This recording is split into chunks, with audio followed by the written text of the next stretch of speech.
Hang Seng trying to be an outlier here, 0.5% higher. The Taiwanese index is trading with some losses. In the near term, of course, the Nifty on the upside needs to cross 24,857. Nifty Bank is down about 0.25%. We're at about 53,444. Renewable energy and energy transition in general.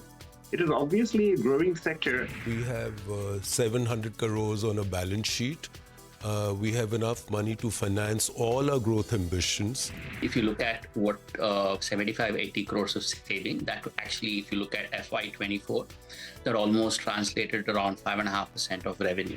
We have come up from the lows of the day for sure. It's around a recovery of 75 points from the lows.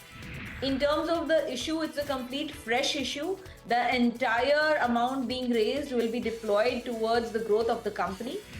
The capex recovery that we are talking about is a reversal of the slowdown that happened between 2012 and 2021.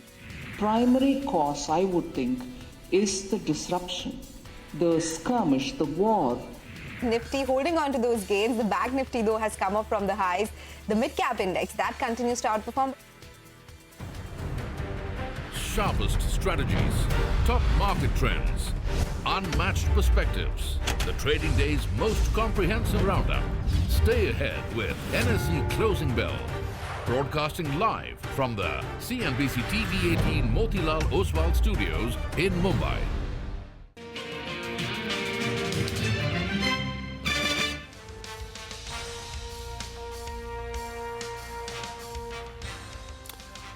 Well, that is the day so far, and it has been a quiet day. Not very much up, not very much down, and sort of middling along. This is, of course, Closing Bell, and we'll track markets for the next hour. But it's also an interesting last hour because, while we'll talk stocks, etc., for the next 30 minutes, but 3 o'clock onwards, you'll hear from the new Reserve Bank of India Governor, and I think that's going to be a very, very interesting one. I'm Prashant. With me, my colleagues Surabhi and Nigel.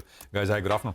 Hi, good afternoon. Folks, looking at the indices, it's like nothing's happening in this market, right? Such lackluster trends coming through. But I think, one defining trend is that the banks, they've not had the best days right from the morning. But I think it's par for the course, right? Yeah. I mean, we've had a bit of a run. I think we're in that range. I think on the upside, we're looking at this 24,750. Tomorrow, you'll have the weekly contract. Because at least as of now, it appears that 24,770 to 24,800 appears to be the range that the bears believe will not cross. So let's see how that goes. But plenty of action from the broader markets, actually. Yeah. Individual stocks. And I wonder what's happening with railway stocks, right? I mean, budget is 1st of February, and still some time away. There is no noticeable news flow per se. I mean, I'm not really going into the indices, etc., because the levels, etc., don't change. But maybe the railway names, right? IRFC, IRCON, the Railtel, BEML, but also the rolling stock makers. I mean, Kernex and I think Titagarh. I think all those stocks as well. There are a bunch of those. And all of them, and the other ones will also come into view. Look at that. Kernex is up 5. I think Titagarh also, the last I checked, was up about 6% or so. Not, as I said, no news flow, just a lot of interest. And looks like, in a way, retail has jumped back into the game full throttle. When you see stocks like these moving, I mean, I think that usually is one of the explanations, maybe the dominant explanation out there. A little early maybe for the budget, but I mean, actually, maybe not, right? It's just 1.5 odd months away. And these stocks have not moved, I think, at least for a year or so. But that's it. That's one pocket which is moving in a significant way. Surabhi. Oh, absolutely. Throw in more names, even from the private sector, something like Jupiter Wagons.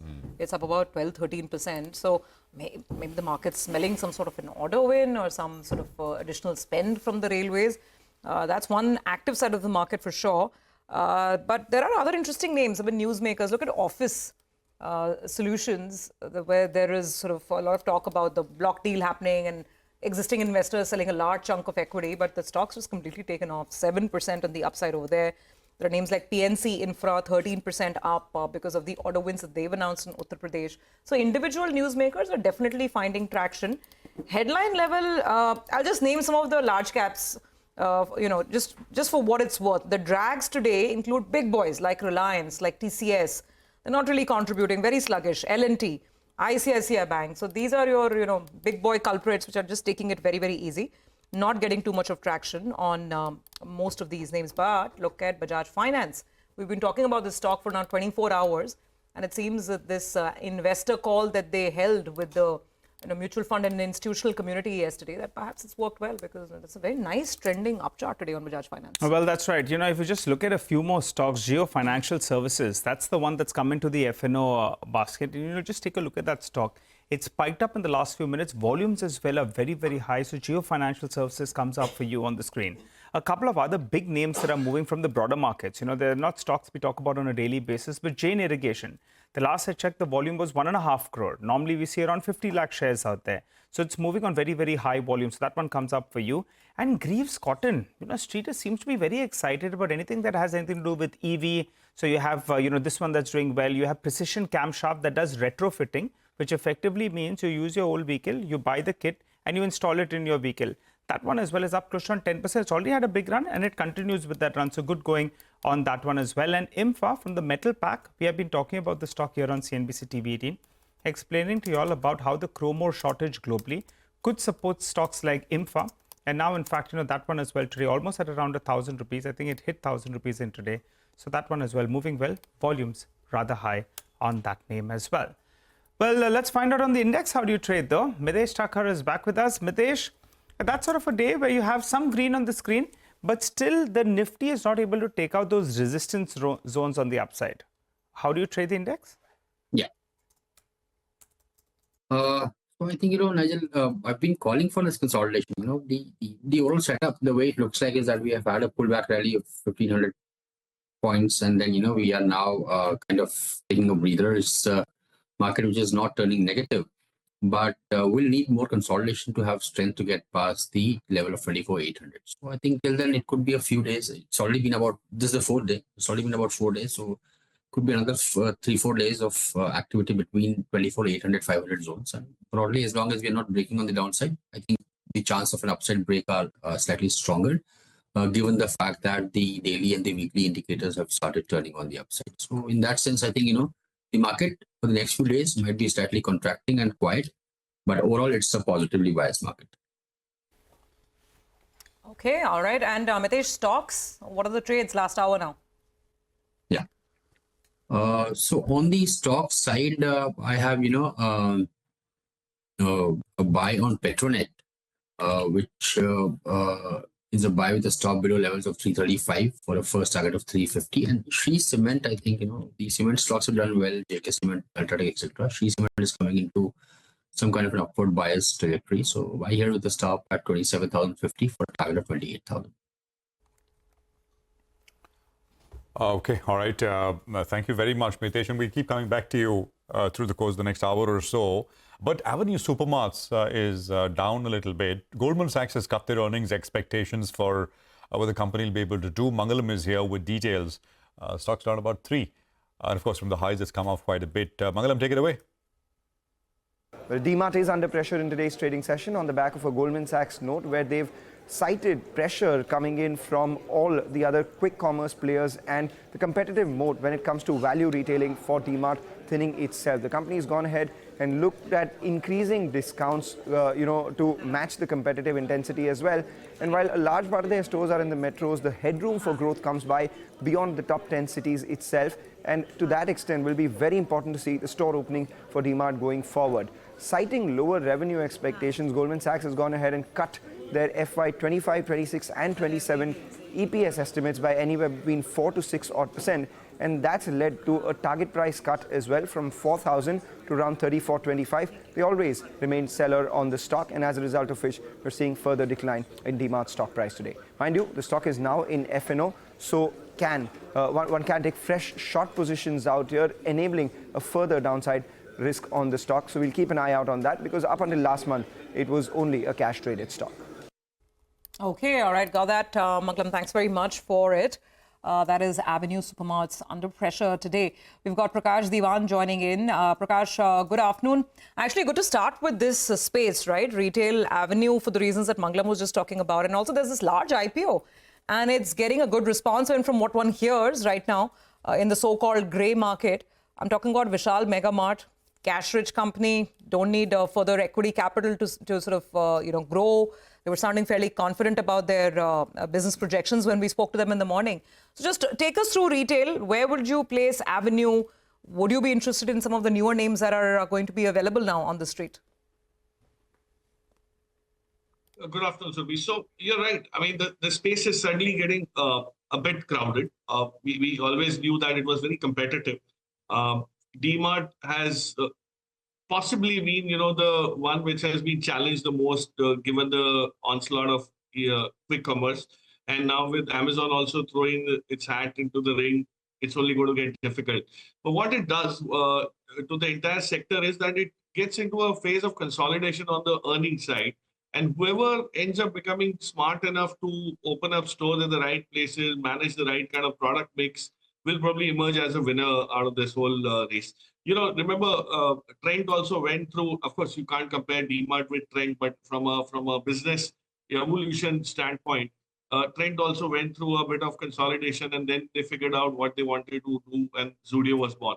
I think DMart will probably start innovating itself on the DMart Ready part, which is far more fulfilling than just a visit to the store. And they'll start probably sweating their assets in a more effective way. So I would write it off in the sense that it's going to go down and start kind of struggling.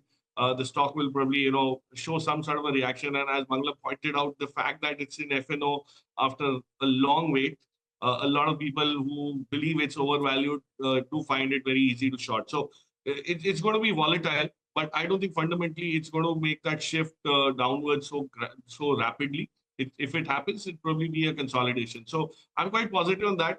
Within the retail space, if you look at Vishal, these are opportunities that are emerging because they cover very different geography and very different tiered markets, right? And with the Mahakumbh Mela coming next year, there's going to be a huge, I told you about this sometime back.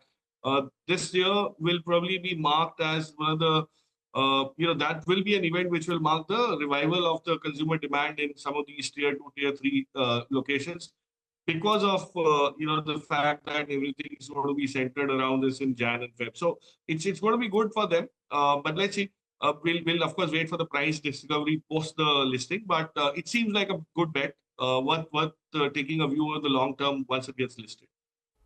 Okay, all right. Hi, Prakash. Good afternoon and good to see you. And Prakash, what about these EV plays, the non-ICE plays? Ola Electric is the one that we track. I think that made a low of 70. It's almost at around $100. You have Greaves Cotton, where you have a special situation that could pan out. I'm not sure whether you've done some math on that, but Mr. Kedia got in, I think, 200, 210. The stock from the day's low is up 8%. And, the other one, Precision Camshafts, they have been talking about this retrofitting. That as well has been a big move, I think 20% in 1 month. Any view on any of the three names? So good afternoon, Nigel. So I think Greaves Cotton definitely stands out as a very good optionality that's kind of seeing the light of the day. Eventually, you will see that value unlocking happen once that demerger is through.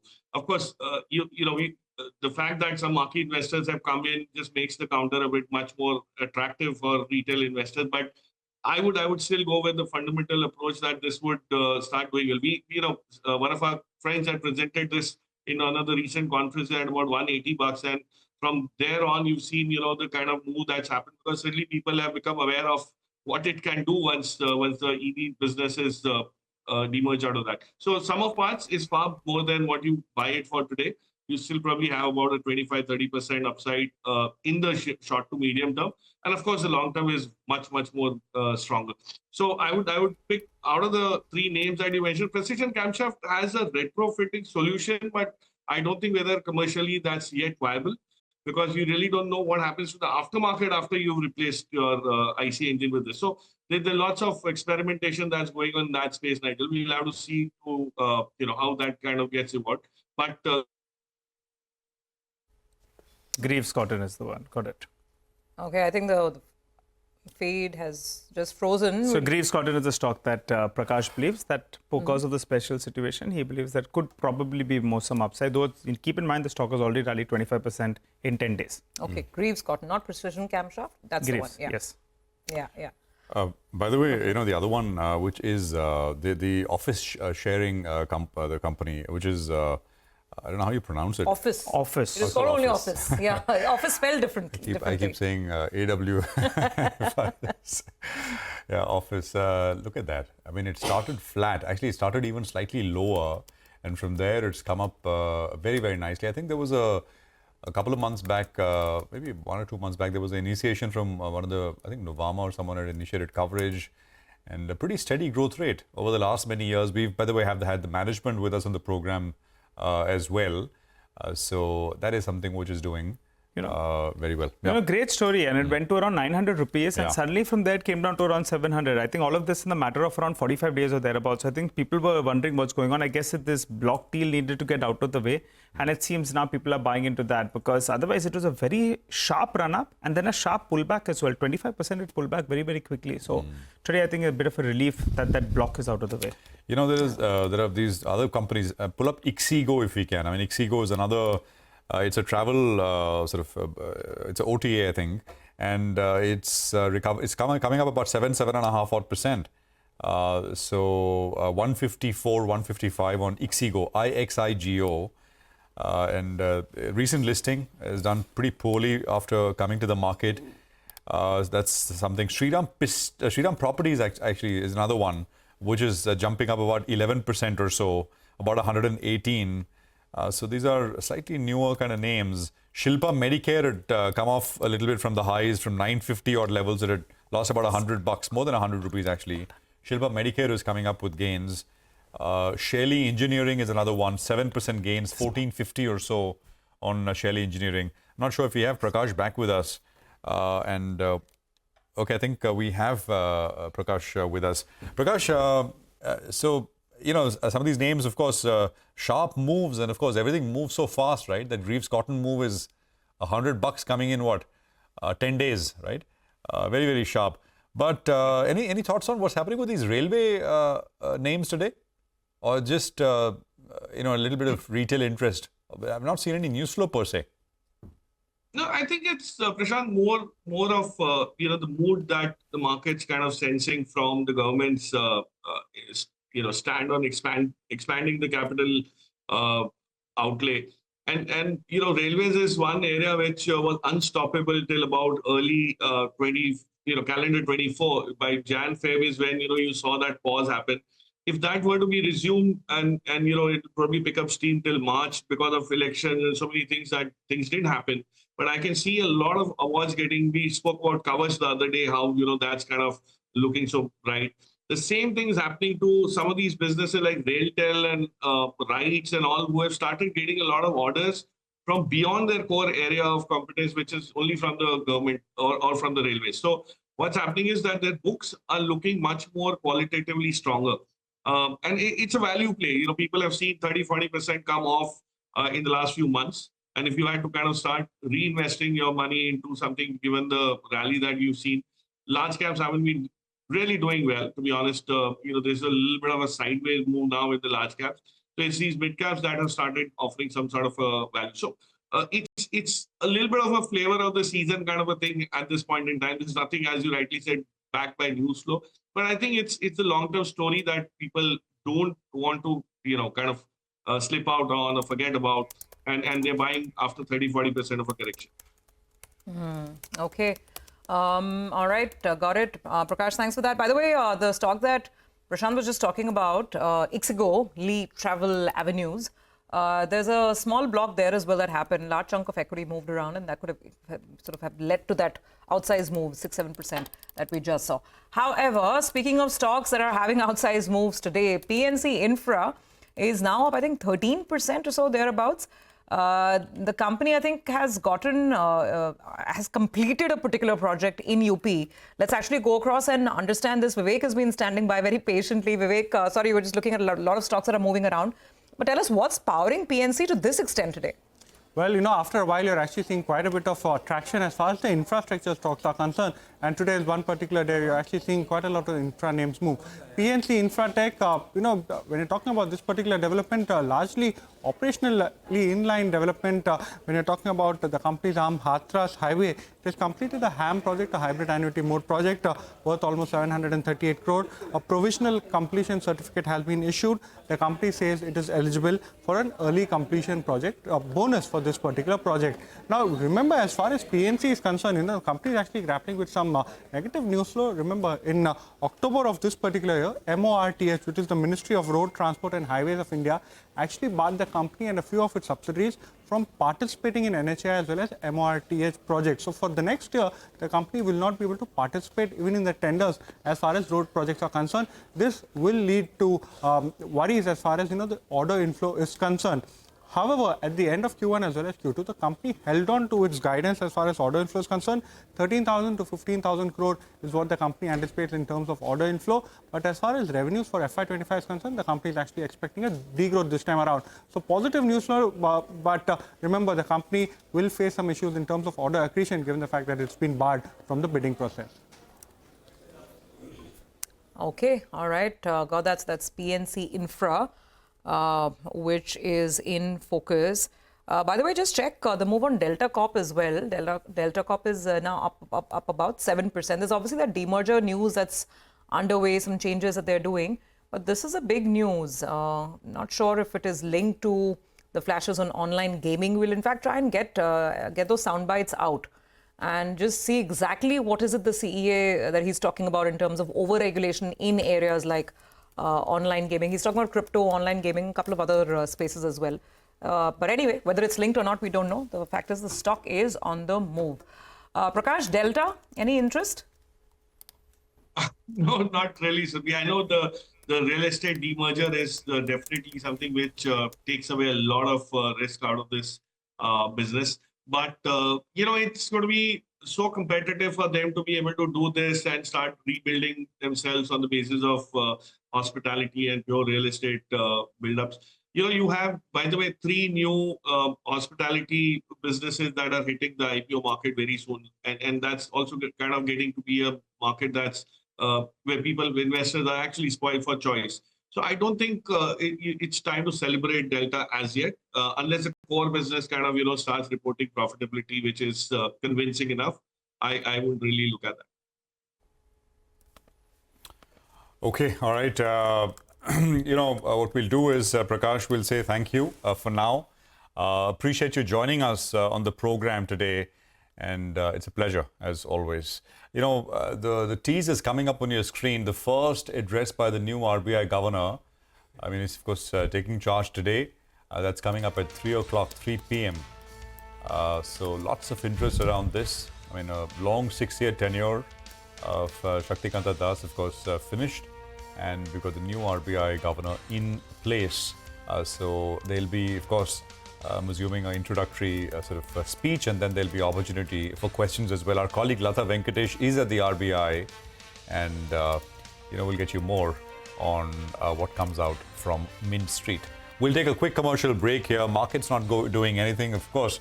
The indices, I should specify, not doing very much. As we discussed over the last 20 minutes, lots of stocks, of course, making large moves. Take that break. We're going to come back. Nimesh also joins in for D Street Chatter. And of course, we'll be ready at 3 for that RBI address.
Welcome back. Well, we are awaiting the address from the new RBI Governor. That will start any minute now. So before we get to that important event, let's take stock of a lot of the primary market action. And it's a big buzz out there. 3 main board IPOs have opened out. Vishal Mega Mart, there's Mobi Quick Systems, and also Sai Life Sciences. Vamakshi is doing a roundup of all the 3 companies. Vamakshi. Well, yes, Urbi, it's, the primary markets are buzzing off late. Let me first start off with Mobi Quick. The IPO size is 572 crores, price between 265 to 279 rupees per share, with an expected market cap of somewhere around 2,100 crores. Now, this is a fintech company providing prepaid digital wallets as well as online payment services. And as far as valuations are concerned, the sales to market cap based on Q1 sales annualized stood anywhere between 1.51 to 1.57 times respectively, based on the lower as well as the upper price band. The company also received good, interest or response from the anchor investors. They managed to raise 257 crores from them, and this list includes several notable investors as well. And the IPO on day one itself has been oversubscribed. The next IPO that we're watching out for is Sai Life Sciences. The IPO comprises of 950 crores of fresh issue, 2,093 crores of OFS. The price band is between 522 to 549 per share, and the expected market cap is somewhere around 11,420 crores. This company researches, develops and manufactures small molecule new chemical entities. It offers tailor-made services to biotech firms and global pharma companies. Now let's also look at how the valuations stack up for this counter. Keep in mind that the margin profile based on FY24 numbers is stood at nearly 19%, which is much comparatively lower as compared to some of its entities, but the valuations are much higher as compared to some of its peers. Lastly, let's also focus in on Vishal Mega Mart. The IPO size for this is 800 crores. This is entirely an OFS. The price band is between 74 to 78 rupees per share, with an expected market cap of 35,168 crores. Vishal Mega Mart is a diversified retailer that is present across India. It has nearly 645 stores, and most of its stores are in Uttar Pradesh, Karnataka and Assam. When we compare it to some of its peers, the company has an operating margin that is better than Avenue Supermart but is lower than Trend. And as far as valuations are concerned, the company is offered at 55 times FY26 estimates, and this is also lower as compared to D-Mart, V-Mart as well as Trend, which trade anywhere between 80 to 110 times FY26 estimates. Okay, all right, got that. We did catch up with all the managements today, and we'll play out some snippets of those interactions as well. By the way, that's interesting. Swiggy is launching One Black. Should we call it black? I think the A is missing intentionally over there, just in case you're wondering if it's a typo. I don't think it is. An invite-only premium membership service. So more ways of hooking on customers. I know about Swiggy One, but now this is Swiggy One Black. Let's see, need to upgrade maybe. All right, but updated Swiggy user. yeah. Swinging it away. Absolute swinging it away. Actually, bit of both. But yeah, this is interesting. Let's see. We'll figure out what's in store for customers. But for the time being, let's figure out what's happening on D Street in terms of all the chatter and all the stock-specific buzz. We have Nimesh joining in. Nimesh, really quiet day on the indices. What are you picking up? Well, absolutely. Another day of a very range-bound kind of a trade. Even the volumes are a bit tepid as well. But I understand there's going to be a small MOC basket selling at a leading FID. So maybe in the last 30 minutes, you might see some reactions on some individual names because of that basket selling. So that's something to track. In terms of sectors, metals and cement is where some bit of institutional interest is back. There are some buy flows as well. But I guess the theme continues to be the broader market outperformance. Even in today's market, the Nifty and Bank Nifty are quite range-bound. There is a lot of action in the broader market stocks. So that trend continues on the back of the flows into the domestic mutual funds. But from a overall perspective, it's a tepid day from a flows as well. Okay, all right. Let's get to the stocks then, Nimesh. I think earlier this morning you were saying plenty of khabar is there. Fill us in with a few of those stocks. Okay, so the first stock on my list today is Shelley Engineering. Big move on that name, and the stock actually is at record levels. The volumes on the higher side because there were multiple block deals in today's market. And I understand a leading long-only fund was a buyer in today's block. So at these levels, a leading long-only fund has entered into Shelley Engineering. So that's the first name. The second stock is Swan Energy. Big move in that name as well. The volumes are again on the higher side today. I guess for Swan, the biggest trigger is the stock exchange approval for the relisting of R Naval, and that's going to be a big trigger for Swan, and that's expected very soon. That's the reason why Swan is buzzing in trade today. The third name is GMR Airports. Within the F&O names, this is one stock which stands out. The second day running, I understand there are very strong buy flows. So Delivery-based buying has started in GMR airports from some long-only funds at this level. So that's the third name. And the last is ABFRL.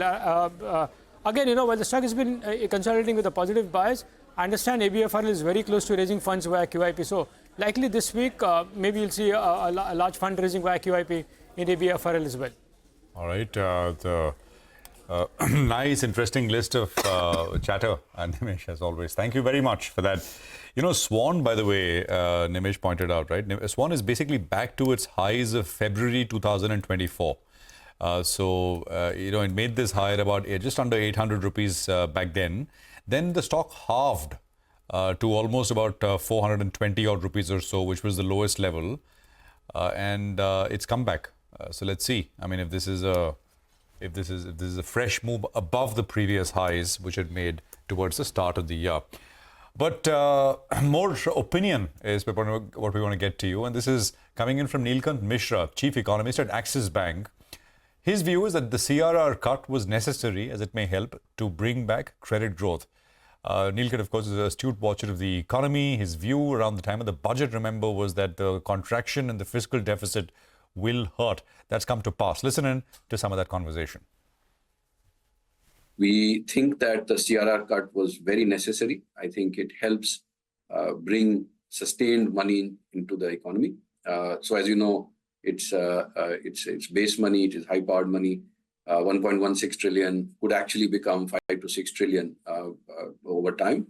And this should suffice to bring credit growth back. We also expect, this is not yet there, and of course, our 7% growth forecast is predicated on that there should also be, there is likely to be, in my view, some more macroprudential easing so that credit growth starts to bounce back up a bit.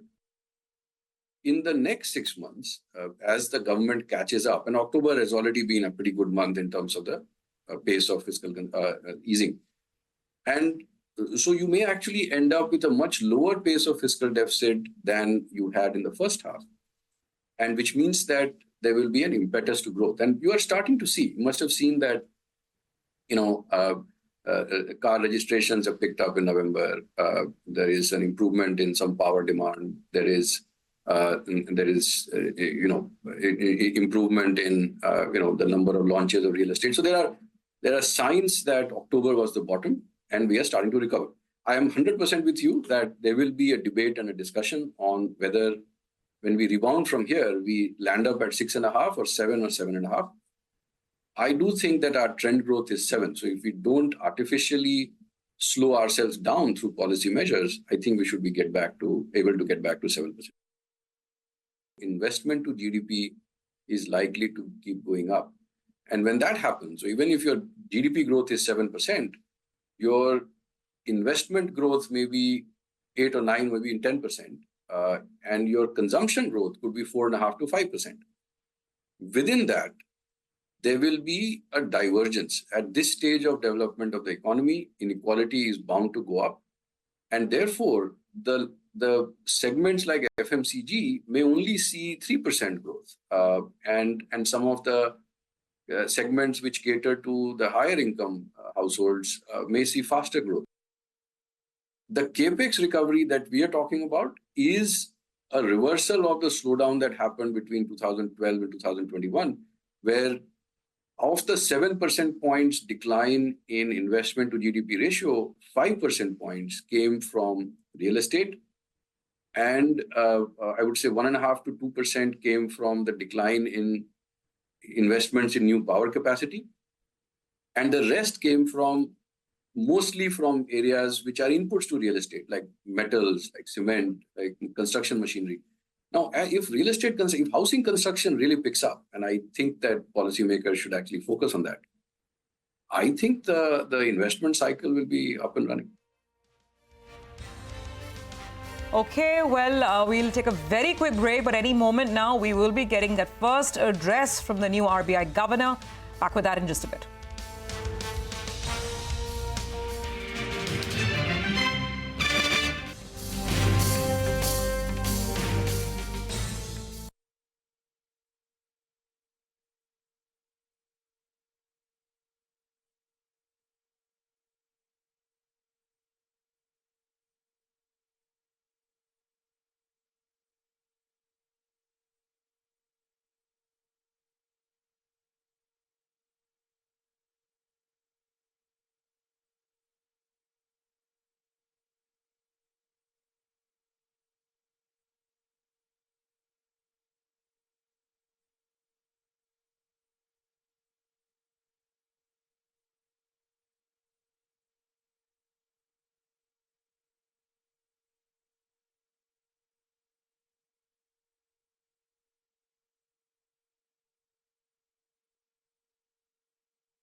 Welcome back. We'll hear from the new RBI Governor in just a bit, but for the time being, let's turn our attention back to the markets. Mitesh is back with us to help us out with some trading calls before markets shut down. Mitesh, tell us what's on your radar? So, Tata Communication, I think, Nigel, that's near the day's high, up about 3.5%. BTST here with a stop at 1828 for targets of 1855. And the other one, the auto pack has kind of underperformed in this rally, but I'm hoping that Tata Motors and Maruti picks up. So for the timing, I'll go with Maruti. That's a BTST. I would want to see the stock clear 11,320. So buy about that. If not today, maybe tomorrow. And keep a stop below 11,290 and look for targets of 11,400. Mitesh, if possible, I wanted your view on Trent. Post those numbers, people were just wondering whether or not growth is slowing down or stock is too expensive, went down to 6,300. Well, for those that were daring enough, they believe in the story, they've got a good entry point. And the stock is now at 7,100. So, Nigel, I think, the stock went through normal correction. See, before that correction, the stock had rallied from sub 4,000 to about 8,200 levels. And then we had some kind of a pullback. And now I think, from the 6,300, 6,350 levels, I think it's given a trend reversal signal. So with today's movement, I think as long as the stock is above 7,000, look for this rally to extend to about 7,350, 7,400, and in a good case scenario, even 7,650. And then we'll take it from there. Okay, quite a mover today. Suddenly, trend has woken up, and how? Got it, Mitesh. Thank you very much. You enjoy the rest of your day. We'll catch up tomorrow with the markets. We've got Mayuresh Joshi joining in from William O'Neill. Mayuresh, great to have you on. Let's start right there, right? Look at this move on trend.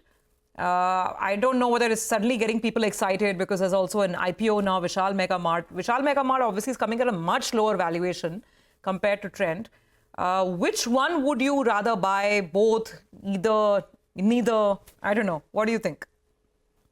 I think Vishal has done exceedingly well, and they've got a legacy of their own. So it's well spread out. They've got a good brand pedigree as well. And therefore, I think the kind of numbers that they're probably doing is getting reflected on their balance sheet. Obviously, it's an OFS at this juncture. But again, I think the company is doing quite well in terms of cash flows itself. Similarly for Trent, I think the way they have reinvented themselves, obviously there's a huge correction that we saw. Primarily on two reasons. One, I think valuations have become too stretched after they hit an all-time high a few months back. But at the same time, I think there was a lot of skeptics who were arguing whether growth will come back and numbers will show a compounded increase year after year, what they've probably done in the past 2 years. But as we've seen in the past, they're reinventing themselves. They've got a good strategy on board over the next few years as well. Zudio has done exceedingly well for them. And again, I think the reimagining of Zudio that they've probably done, the price points remain extremely attractive and lucrative in terms of both same sales store growth, volume growth. And therefore, I think on the consolidated numbers, what they're probably doing with Zudio, what they're doing probably with Westside, Sara, a lot of private labels on the Westside format as well, which is aiding margin growth and margin performance as well. I think numbers might hold up for trend. That on the stock is expensive, shall remain expensive. The only issue should be remains that if they miss a quarter because of elevated expectations. But till that point of time, I think if they deliver a number, that the momentum can very well continue.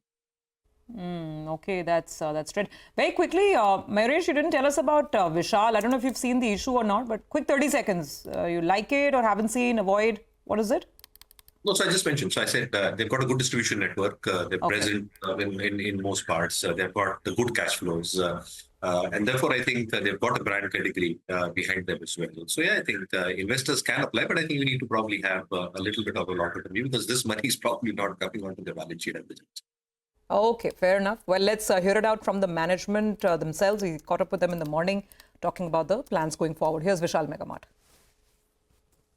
Our revenue CAGR has been 26%. Our EBITDA CAGR has been 24.6%. And a PAT CAGR has been 50.9%. For the last financial year, our return on capital employed has been 71%. And just as a matter of record, in the last 3.5 years, we've generated free cash of around 3,000 crores.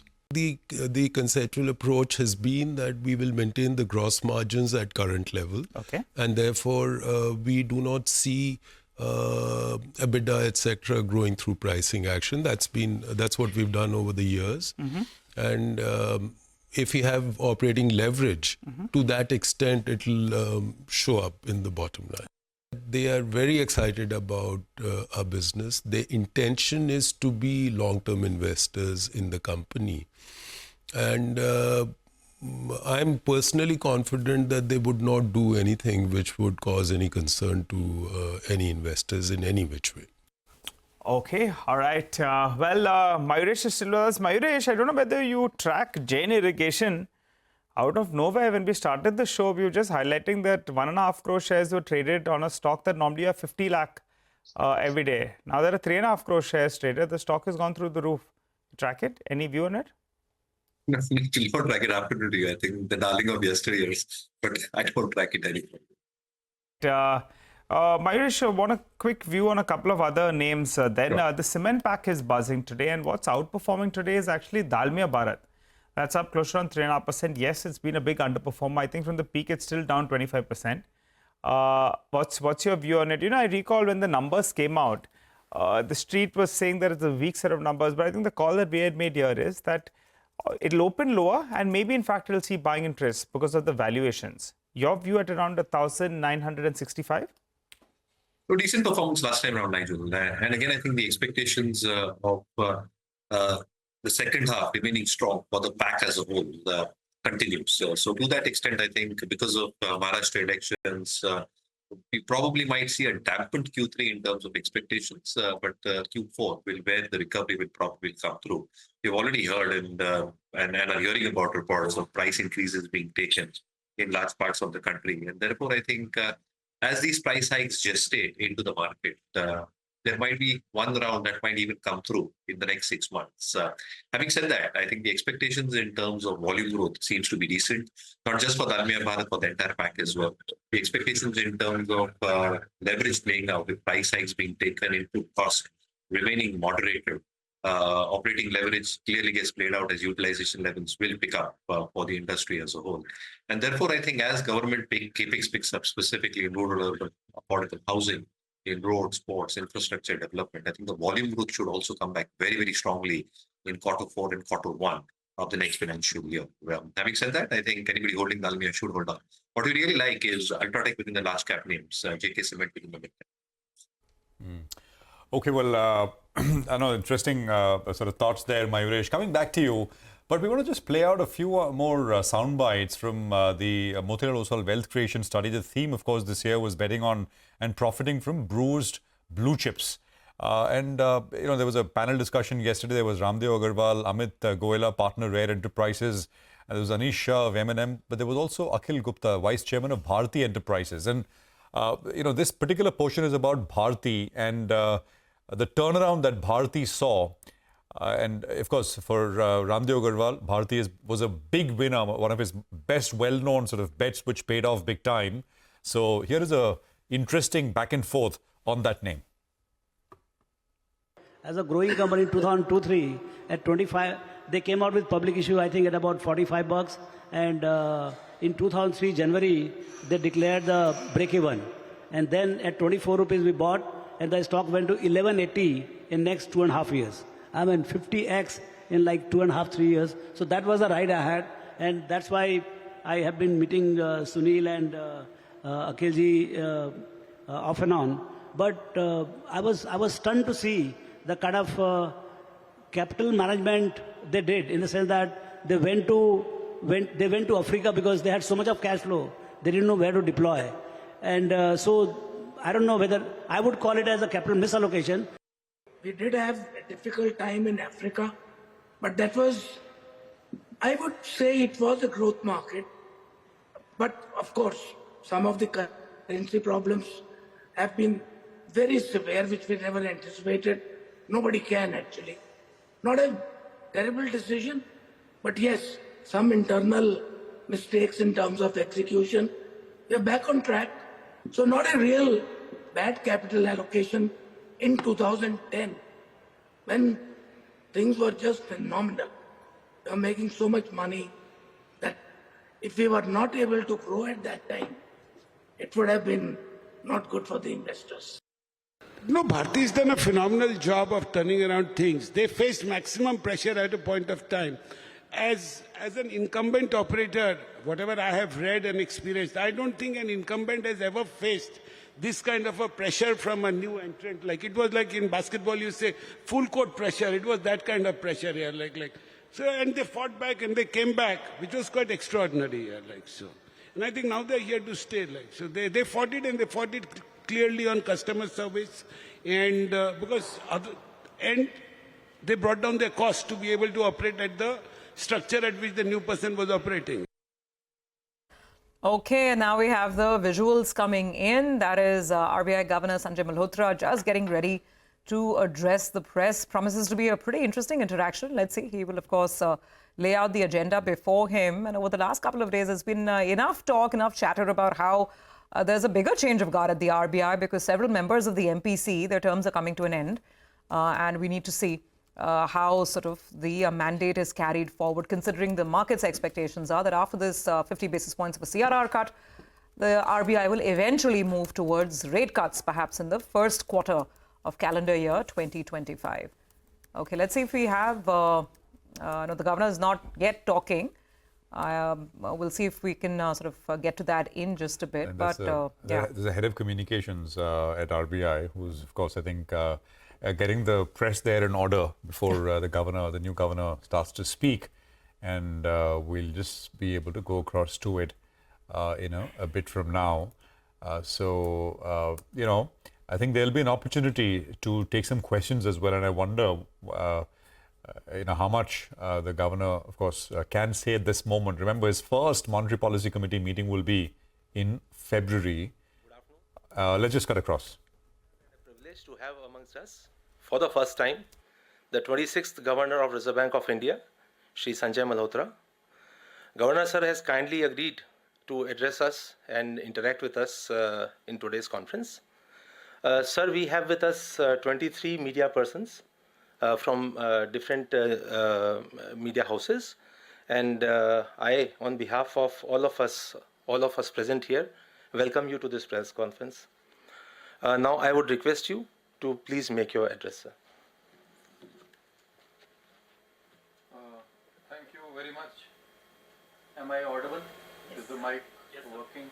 Okay, thank you.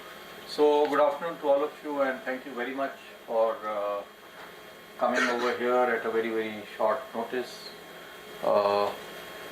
I do not, actually intend to make, any detailed statement on any of the major issues which pertain to, this august institution. It's my first day, and so if I start playing my shots, from day one, from ball one, I don't think, it will be appropriate on my part. And as I mentioned, to a few others yesterday in Delhi, I would first, like to see, and I would like to, understand the various issues, discuss, with my officers, the DGs, EDs, get into, the grips of all the various issues that RBI is supposed to be looking into, and then come back to you, wherever it is required. So this is primarily more, of an introduction. Some faces, of course, quite familiar, and some new to the media as well as, to your audience. And so let me, first of all say that it is indeed an honor to head this prestigious institution. And more than an honor, it is a huge responsibility as well, as you are all aware, with the various tasks, functions that have been entrusted to this central bank, including the monetary policy, the foreign exchange reserves management, the currency control, the payment systems, spreading financial inclusion, banking regulation, growth of credit, ensuring liquidity, and so on and so forth. But RBI has, as I said, is an August. It's a prestigious institution, and it has a huge legacy. Some very commendable work, I think, RBI has done over the years, and it's all because of the hard work and the sheer diligence, the upholding of the values of public service by the staff, by the senior management, and including my predecessors, Mr. Shaktikant Das, etc. And so I will continue to uphold the legacy and take it forward. I am aware that the RBI in its 90th year has given to itself the theme of stability, trust, and growth. All these three, I think, very, very apt pillars on which to work.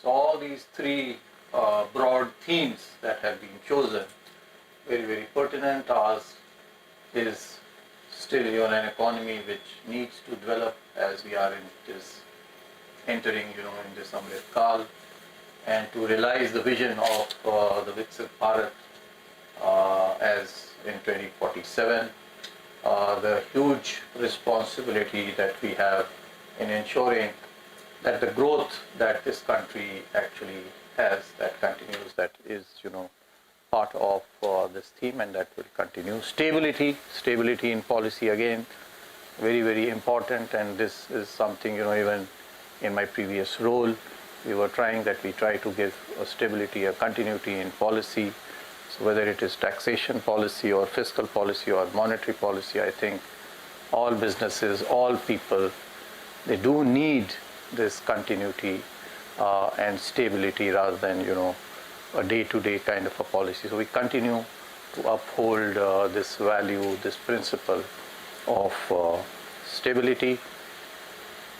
And again, trust. I can assure you that this institution, what it is basically because it has been able to earn the trust of the people, and so whatever decisions are taken, they will be taken with public interest in mind, so that the trust that the public has reposed in this institution, that not only continues but is strengthened. While stability, as I mentioned, is important, we are also aware that we are in a constantly evolving, constantly changing. This world is dynamic with geopolitical tensions, with the impact of climate change, and political uncertainty around the world. So, as with other organizations, where change, the only constant that it says, is change. And so we have to be conscious of this fact, that while we do maintain continuity and stability, we cannot be stuck to it, and we have to be alert and agile to meet these challenges while we maintain a policy continuity. Secondly, I do believe that one of the most important roles of the central bank here is to spread financial inclusion with the banking sector, banking and the non-banking finance companies under its fold. Huge responsibilities for financial inclusion. We have, of course, traveled a lot with in financial inclusion, especially with regard to making available and accessible banks to the doorsteps of each and every nook and corner of the country. But there is still more to be done, and so we will collaborate. I think that is going to be a key for this. We need to collaborate with all our stakeholders, especially the financial regulators, not only for their needs of banking and their needs of credit, but even their other financial needs. We need to collaborate with the financial regulators and the central government and the state governments so that the benefits of financial inclusion, formal financial inclusion, reaches everyone. Another key pillar which I have been always following and supporting from day one, since I entered my service, and being an engineer myself, which has been reported quite widely,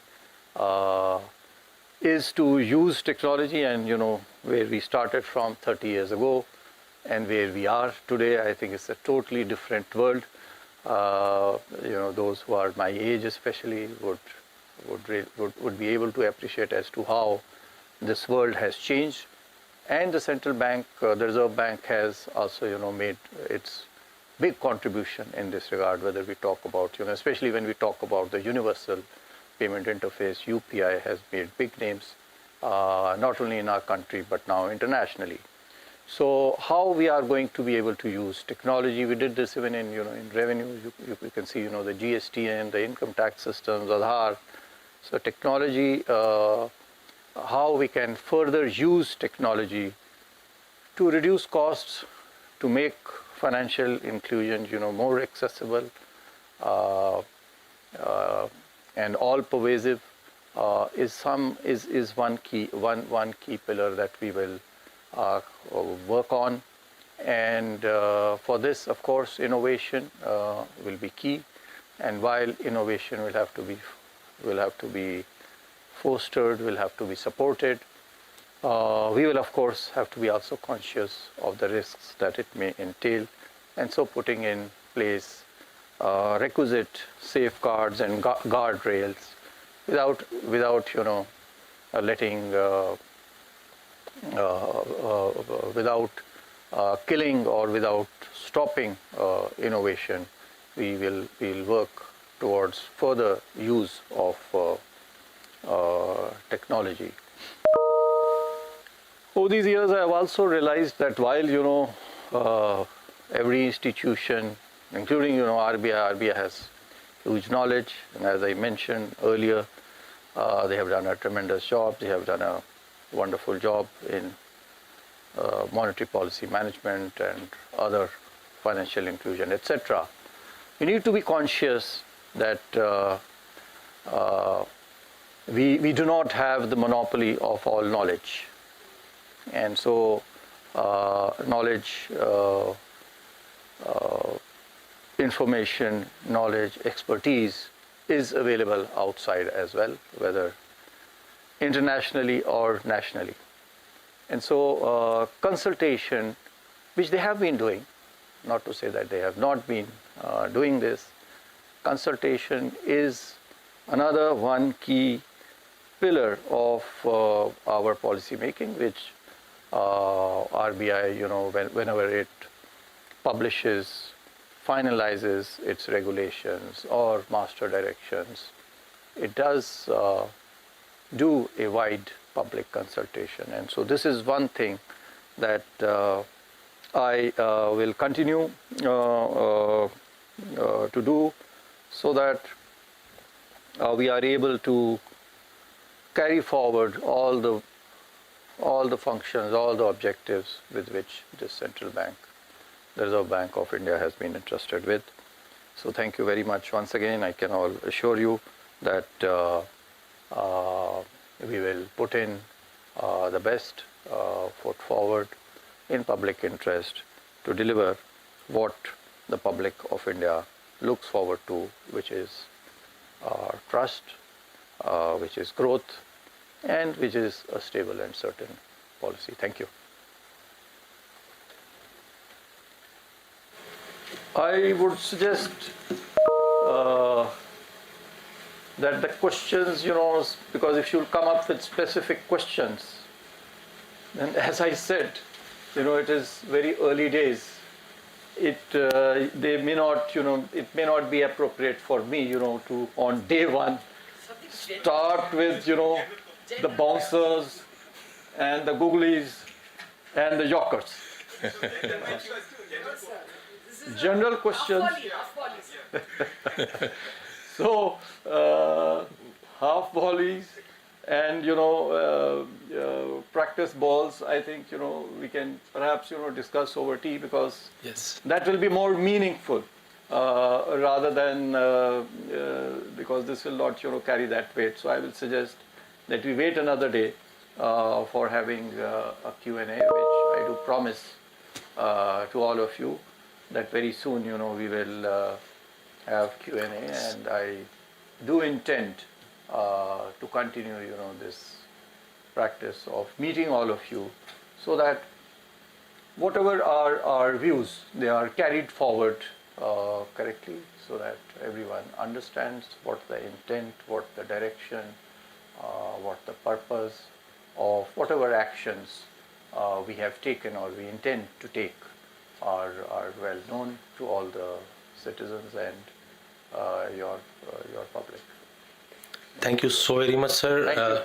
Thank you, sir. And with this, we'll close this conference, and I'll request all the media friends to assemble take the door on the left-hand side and assemble outside. Thank you.